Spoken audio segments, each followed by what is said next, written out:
Hi everyone. എന്ത് ഭംഗിയാണല്ലേ റോസാപ്പൂ വിരിഞ്ഞിരിക്കുന്നത് കാണാൻ. ഒന്ന് ഓർത്ത് നോക്കിയേ, ദിവസങ്ങൾക്ക് മുമ്പ് റോസാ ചെടി തനിച്ചായിരുന്നു. പക്ഷെ അത് കാത്തിരിക്കായിരുന്നു ഒരു മുട്ടുണ്ടാകുന്നത്, അത് ആ മുട്ട് പതിയെ പതിയെ പൂവായി വിരിയുന്നത് വരെ, അല്ലേ? അങ്ങനെ ഒരു കാത്തിരിപ്പിൻ്റെ സമയം വരെ തനിച്ചായിരുന്ന റോസാ ചെടി കാത്തിരുന്നത്.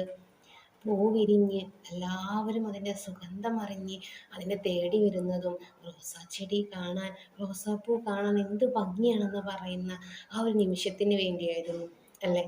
അതുപോലെയാണ് പലപ്പോഴും നമ്മുടെ ജീവിതത്തിൽ ചില കാര്യങ്ങൾക്ക് വേണ്ടി നമ്മൾ ഒരുപാട് കാത്തിരിക്കേണ്ടി വരും. ആ കാത്തിരിപ്പിന് അവസാനം നമുക്ക് കിട്ടുന്ന ആ വിജയം ഉണ്ടല്ലോ, അത് ഒരുപാട് വലുതും സന്തോഷമുള്ളതുമായിരിക്കും. അപ്പം അത് സ്വപ്നം കണ്ടുകൊണ്ട് ചില കാര്യങ്ങൾക്ക് വേണ്ടി നമ്മൾ ഒരുപാട് കാത്തിരിക്കണം. വളരെ സന്തോഷത്തോടെ, സ്നേഹത്തോടെ, വല്ലാത്ത ഇഷ്ടത്തോടെ ആയിരിക്കണം ആ കാത്തിരിപ്പെന്ന് മാത്രം. ഉറപ്പായിട്ടും സന്തോഷം നിങ്ങളെ തേടി വരിക തന്നെ ചെയ്യും.